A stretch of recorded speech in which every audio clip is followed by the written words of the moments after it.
주님 앞에 나와 예배하는 사랑하는 귀한 교우 여러분들에게 주님의 크신 은혜와 은총과 축복이 함께하기를 소망합니다. 우리 옆사람과 반갑습니다. 잘 오셨습니다. 주의 이름으로 축복하고 환영합니다. 인사 나누면 좋을 것 같습니다. 자, 오늘 본문은 권사님 이제 끝났어. 이제 제 말씀 드려야 돼요. 잘 들어보세요. 오늘 본문은 이 바울이 아덴에서 복음을 증거할 때의 일입니다. 이 당시 아테네죠. 헬라 문화의 본거지예요. 종교, 예술, 철학, 학문의 중심지였습니다. 특히 이 아덴 사람들은요, 종교성이 강해서 각종 우상, 대략 3만 가지의 우상을 만들어 섬겼는데, 바울은 저들이 섬기는 각 알지 못하는 신을 하나님과 연결시켜 주려고 세상의 철학을 동원하고 사상을 앞세워서 저들과 변론을 하기 시작하는 거예요. 그런데 이 변론의 결과가 어떻게 됐느냐? 사람들은 변론은 잘 됐는데 끝은 뭐라고 얘기하느냐? 다음에 다시 만나서 얘기합시다. 다음에 다시 얘기해보자고 말할 뿐 예수 믿겠다는 사람이 한 사람도 없는 거예요. 그래서 바울은 철학적 설교를 해보고 인간의 지식을 앞세운 설교를 해보고 사람의 논리에 근거한 설교를 했는데 아무런 열매도 맺을 수 없음을 깨닫게 됩니다. 결국 사도 바울은 세상 방법으로 아덴 사람을 설득시키려다가 실패하고 예수의 십자가 앞에 무릎을 꿇었듯이 우리 또한 다른 방법은 없습니다. 오직 복음, 아멘. 오직 십자가 구원만이 이 세상을 변화시키고 개인의 심령을 회복시킴을 깨닫고 예수만을 증거하는 교회와 여러분의 심령이 거듭나기를 예수님의 이름으로 축복합니다. 자, 그동안 우리는 하나님을 기쁘시게 하기보다 사람을 기쁘게 하는 일에, 그리고 사람을 비유 맞히는 일에 관심을 많이 기울였죠. 그래서 저도 성도들이 듣기 싫어하는 설교는 가급적 하지 않으려고 몸부림쳤고, 솔직한 고백이면 사람의 마음을 살피느라 눈치를 보고 교인들의 상황을 먼저 생각하느라 너무 쉽게 타협할 때가 종종 있었음을 고백합니다. 바울은 오늘 본문 3절에서 내가 너희 가운데 거할 때에 약하고 두려워하고 심히 떨었노라는 고백을 하고 있습니다. 여러분, 바울은요, 아덴 사람들과 철학적 논쟁으로 전도에 실패했던 경험이 머릿속에 트라우마로 남는 거예요. 왜? 아무리 설득하고 아무리 실력으로 모든 걸 다 했어도 믿지 않는 거예요. 그래서 트라우마로 남는 겁니다. 여러분, 우리가 전도하다 보면 이 열매를 거둬야 되는데 열매가 거두지 않고 힘들다고 느껴질 때 우리가 좀 트라우마가 있잖아요. 지금 사도 바울이 심리적으로 약함과 두려움과 떨림에 마치 공황장애를 겪고 있듯이 우리 한국 교회가 코로나 시국을 겪으면서 성도들은 물론이고 목회자들 또한 깊은 우울증에 시달리고 있습니다. 교회가 침체됩니다. 부흥되지가 않아요. 모이질 않아요. 자, 그러면 이 영적인 심리적인 아픔을 사람과의 관계를 통해서 치료받을 수 있을까? 결론은 없다는 얘기입니다. 사람이 주는 위로와 격려, 용기와 소망에는 언제나 한계가 있습니다. 이는 나에게 힘을 주는 그 사람도 나약한 인간이라는 거죠. 나와 똑같은 증상으로 아파하고 있는 사람이기 때문에 힘을 줄 수가 없다는 겁니다. 그래서 바울이 깨달은 것은 이제 더 이상 땅의 지식이나 땅의 사람을 의지하거나 앞세우지 않겠다.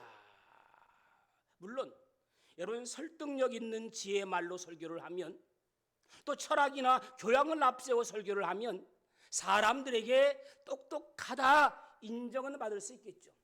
똑똑하다. 여러분 지식이 많다고 칭찬은 들을 수 있겠지만 궁극적으로 사람을 변화시키고 구원받게 할 수는 없다는 사실이에요. 첫 번째 생각해 볼 것은 하나님은 잘난 사람만 쓰시지 않는다. 창세기 12장 보면 믿음의 조상 아브라함을 부르는 사건이 기록되어 있습니다.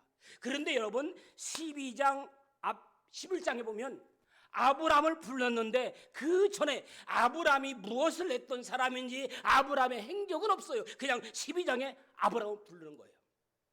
그만큼 드러낼 것이 없는 인물입니다. 아브라함의 아버지가 데라죠. 아브라함의 아버지가 뭐하는 사람이냐면 극기 파고 들어가면 우상을 만들어서 파는 우상 장사에 불과했습니다. 볼품없는 가정이지요. 볼품없는 사람을 통해서 믿음의 족보를 이어가게 될 줄 누가 알았겠습니까?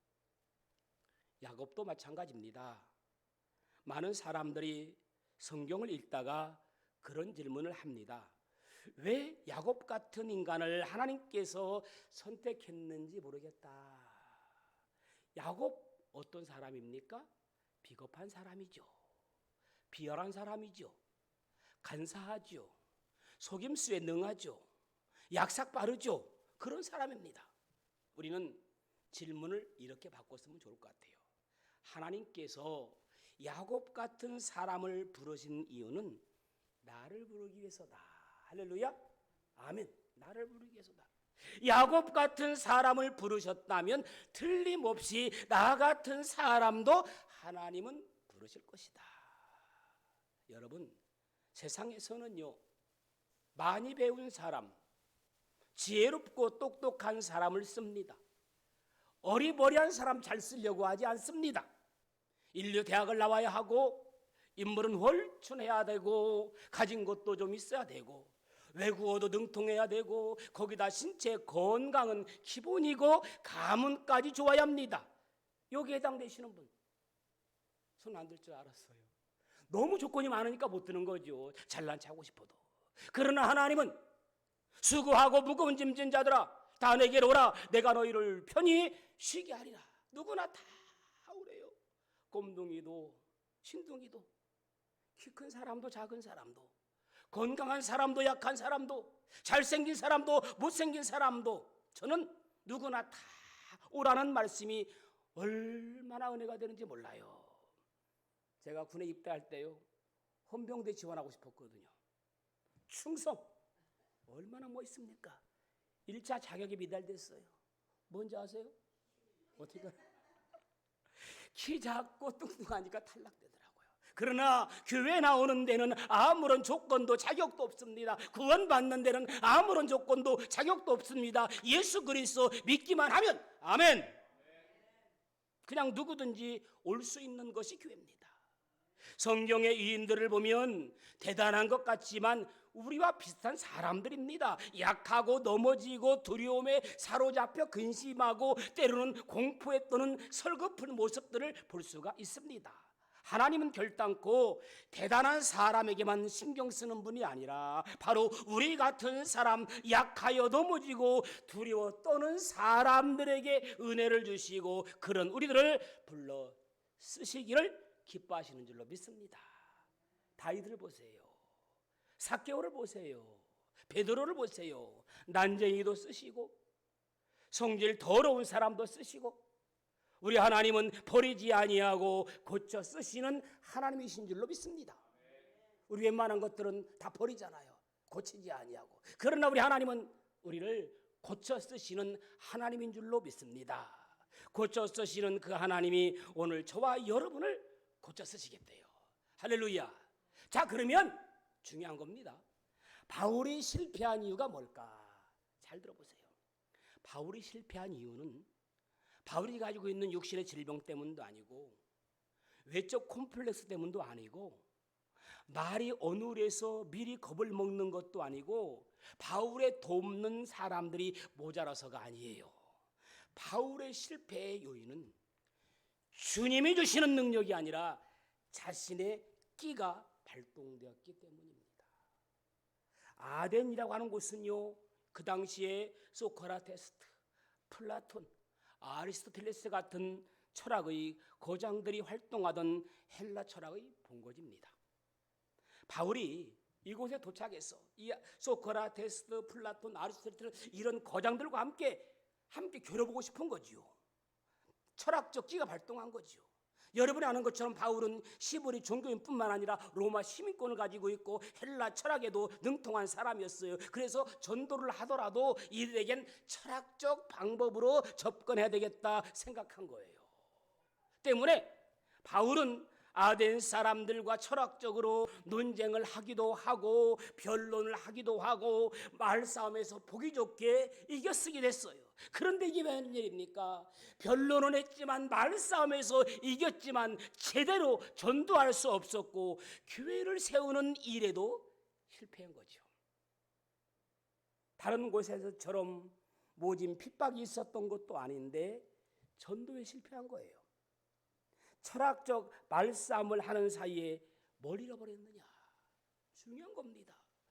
예수 십자가를 잃어버린 거예요. 자신의 지식, 철학, 경험, 자신의 끼를 의지하는 사이에 성령 하나님을 의지하지 아니하고 십자가를 잃어버린 겁니다. 이것이 바로 사도 바울의 실패 원인입니다. 우리의 실패 원인도 이제 분명해졌어요. 우리가 능력 있는 삶, 영향력 있는 삶을 살 수 있는 길도 분명해졌습니다. 오직 성령, 십자가 주님께서 우리를 도와주셔야 하는 줄로 믿습니다. 이제 사도 바울은 아덴의 실패를 통하여 뭘 깨닫느냐? 지식이 아니구나, 경험도 아니구나, 신앙의 신비, 전도의 신비를 깨닫게 돼요. 그리스도의 참된 힘은 무엇인가를 새롭게 깨닫게 됩니다. 그래서 사도 바울은 1절에 이렇게 선언을 해요. 1절 한번 읽어보실까요? 1절 시작. 형제들아, 내가 너희에게 나아가 하나님의 증거를 전할 때에 말과 지혜의 아름다운 것으로 아니하였나니. 할렐루야. 사도 바울은 다시는 아덴의 실패를 되풀이하지 않기 위해서 고린도에서는 말과 지혜의 아름다움을 사용하지 않았다. 여러분, 교회에서도요, 어떤 사람이 전도를 잘해요? 말 잘하는 사람이 전도 잘하는 게 절대 아니에요. 성령 충만하고 은혜가 충만한 사람이 전도를 잘합니다. 사랑하는 여러분, 여기에서 진정 중요한 말은 아름다움이란 단어입니다. 말의 아름다움, 지혜의 아름다움이 능력이 되지 못한다는 거예요. 그 아름다움을 가지고 결단코 불신자를 전도할 수는 없다는 겁니다. 여러분, 논쟁에서 이겼다고 그들이 승복하는 것은 아닙니다. 그렇습니다. 삶이 없는 말은, 열매가 없는 것은 아무런 능력이 없습니다. 내 말과 내 전도함이 설득력 있는 지혜의 말로 하지 아니하고, 그렇습니다. 전도는 물론이요, 모든 신앙생활에서 내 것 드러내고 나를 자랑하면 실패해요. 은혜가 안 됩니다. 오히려 다른 사람에게 상처를 줍니다. 사랑하는 성도 여러분, 내 의의는 무익합니다. 내 재주, 내 경험, 그 무엇도 절대적인 것이 없습니다. 오히려 이웃에게 해가 될 때가 더 많습니다. 십자가에 초점을 맞추지 아니하고 자신의 지식적인 끼를 가지고 전도 여행을 했던 사도 바울의 실패의 원인이었습니다. 결단하십시오. 사도 바울처럼 포기하기로, 내 지식, 내 학식, 내 교만 내려놓기로. 사도 바울은 심지어 뭐라고 말합니까? 배설물로 여긴다. 다 버리기로.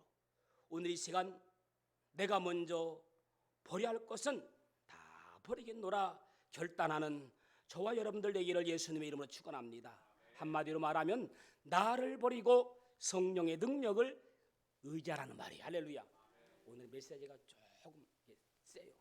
조금 복음적이에요. 그 다음에 이제 중요한 겁니다. 평범한 사람들의 십자가. 한번 따라합시다. 평범한 사람들의 십자가. 2절 보니까 2절 한번 읽어봅시다. 2절 시작. 그가 십자가에 못 박히신 것 외에는 아무것도 알지 아니하기로 작정하였노라. 할렐루야. 복음 전도의 가장 탁월한 유일한 무기는 뭐다? 복음 전도의 가장 탁월한 유일한 무기가 뭐다? 십자가. 사도 바울이 얘기했잖아요. 그가 십자가에 못 박히신 것 외에는 아무것도 알지 아니하기로 작정하였습니다. 사랑하는 성도 여러분, 복음 전도에는 달변이나 설득은 아무런 소용이 없습니다. 오직 평범한 사람들의 십자가로만 가능합니다. 이제 우리의 신앙을 결단하셔야 됩니다.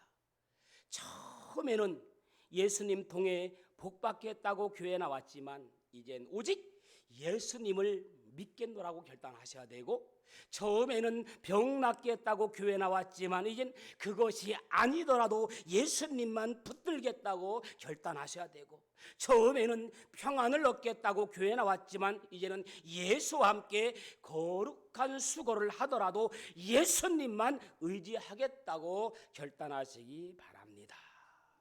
여러분, 십자가 없는 신앙, 십자가 없는 신학은 이제 깨끗이 그만두겠노라 결단하시기 바랍니다. 바울이 전도에 실패한 이유를 깨닫고 다시 고린도에 와서 피 묻은 예수의 십자가만 전했더니 거기서 뭐가 일어났어요? 할렐루야, 역사가 일어납니다. 굳은 심령이 풀어졌어요. 기적이 일어났어요.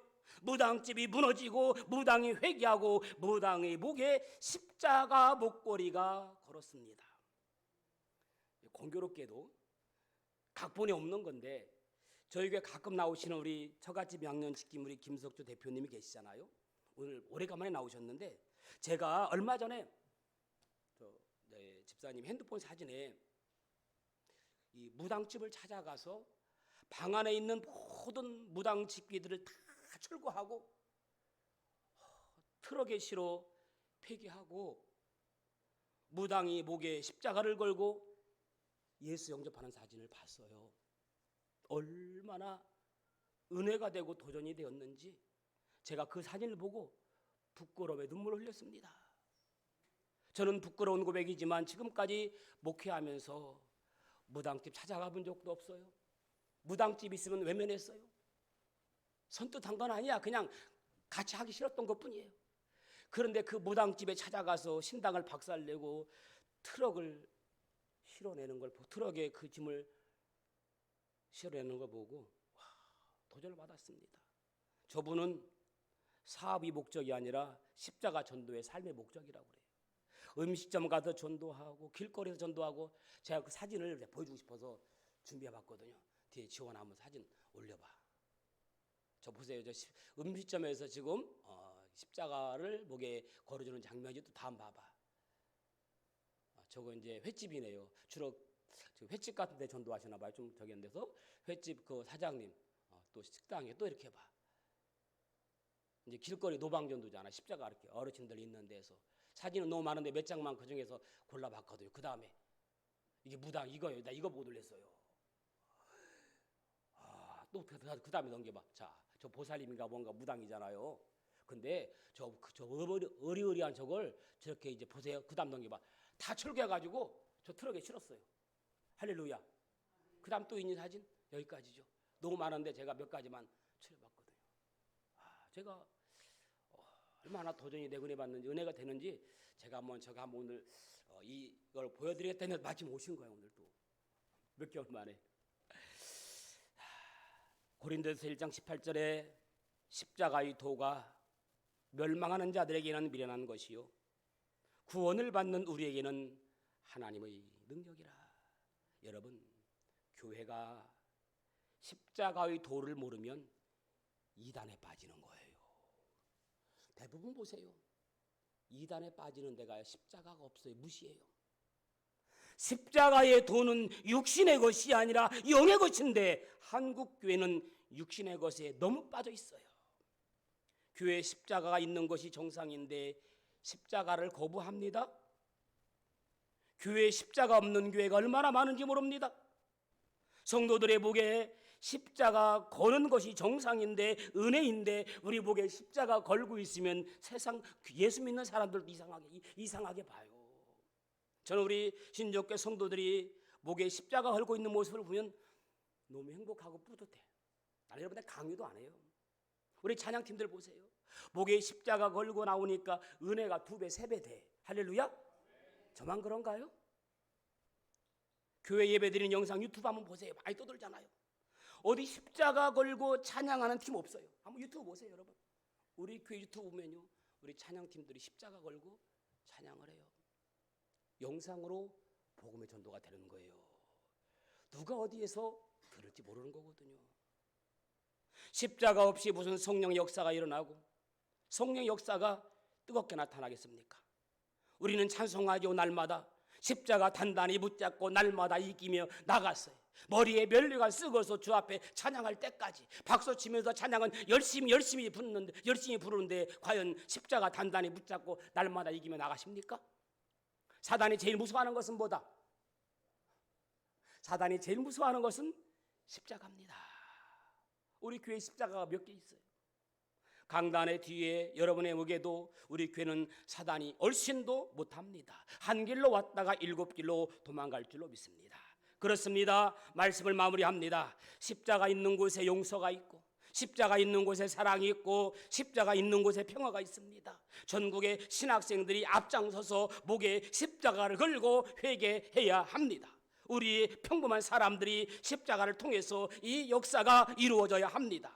평범한 사람들의 십자가를 통해 잘난 사람만 잘난 역사를 만들어가는 것이 아니라 평범한 사람들의 우리의 십자가를 통해서 비범한 역사가 이루어 나갈 줄로 믿습니다. 이것이 하나님의 뜻입니다.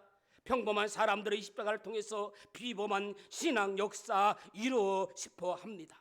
평범한 사람들의 십자가를 통해서 비범한 전도 역사를 이루고 싶어 하십니다. 하나님은 평범한 여러분들의 십자가를 통해 비범한 하나님의 가문 역사를 이루고 싶어 하십니다. 하나님은 평범한 여러분들의 십자가를 통해 비범한 부흥의 역사를 이루고 싶어 합니다. 오늘 우리 교회가 평범한 여러분의 십자가를 통해서 비범한 교회의 역사를 이뤄나는 교회가 되기를 예수님의 이름으로 축원합니다. 우리 한번 같이 기도하시기 원합니다. 이 시간 우리는 같이 기도하십시다. 하나님, 내 안에 성령의 뜨거운 역사 있게 하옵소서. 십자가 단단히 붙잡고 나아가게 하옵소서. 세상 마귀와 싸워서 이기게 하옵소서. 승리하게 하옵소서. 악한 원수 한 길로 왔다 7길로 도망가는 역사 있게 하여 주옵소서. 우리 교회가 십자가를 통해서 부흥하는 교회가 되게 하여 주옵소서. 우리 다 같이 합심으로 기도하겠습니다. 기도합니다. 할렐루야. 좋으신 아버지 하나님, 은혜와 사랑을 감사합니다. 이 시간 십자가 단단히 붙잡고 나아가는 저희들의 삶이 되게 하여 주옵소서. 십자가 없이 무슨 성령의 역사가 일어나겠습니까? 아버지 하나님이여, 사단이 악한 사탄이 한 길로 왔다 7길로 물러가는 있게 하여 주옵소서. 십자가 있는 곳에 용서가 있습니다. 사랑이 있습니다. 평화가 있습니다. 전국 신학생들이 앞장서서 목에 십자가를 걸고 회개하게 하여 주십시고, 우리 평범한 사람들의 십자가를 통해서 이 역사가 이루어질 수 있도록 축복하여 주시옵소서. 우리 교회가 그 일을 위해 감당할 수 있도록 역사하여 주옵소서. 사랑하는 주님, 사단이 무서워하는 십자가 단단히 붙잡고 나가게 하여 주옵소서. 우리 가정을 이기게 하시고 악한 원수와 싸워 이기게 하여 주옵소서. 십자가 있는 곳에 용서가 있고 사랑이 있고 평화가 있습니다. 우리의 평범한 십자가를 통해서 이 역사를 이루어 나가게 하여 주옵소서. 전도는 하나님 지식으로 하는 것이 아니라 성령의 십자가로 전도가 되는 줄로 믿습니다. 저들의 입술에 파수꾼을 세워서 십자가 단단히 붙잡고 예수 믿고 나아가는 저희들 되게 하옵소서. 예수님의 이름으로 기도합니다. 아멘. 270장 다 같이 찬송합니다. 박수 치면서 찬양을 저는 주님의 사랑과 거룩한 보혈의 강도를 우리 다 찬양을 합시다. 주님을 만나볼 때까지 예수는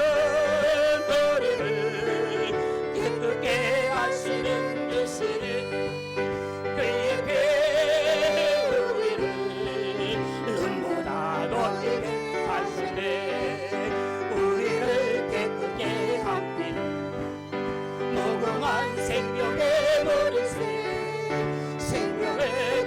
은혜를 받은 자 하나님 찬양을 합시다.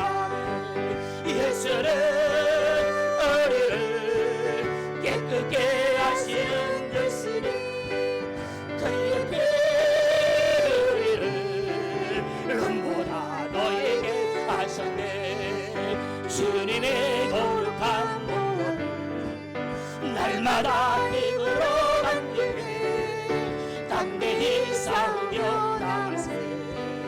천국에 들어갈 때까지 예수는 우리를 깨끗게 하시는 주시네.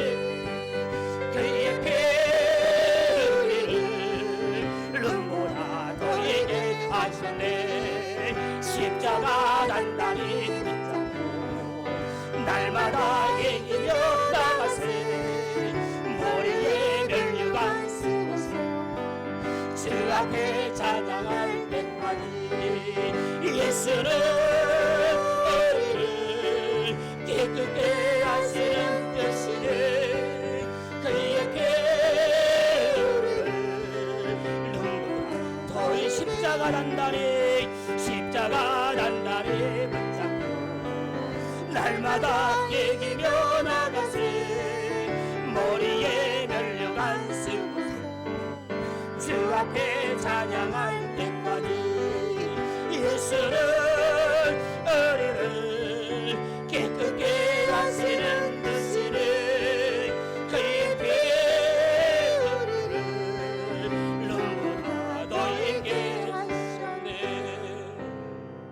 주님 감사합니다. 예수의 십자가 피로 깨끗게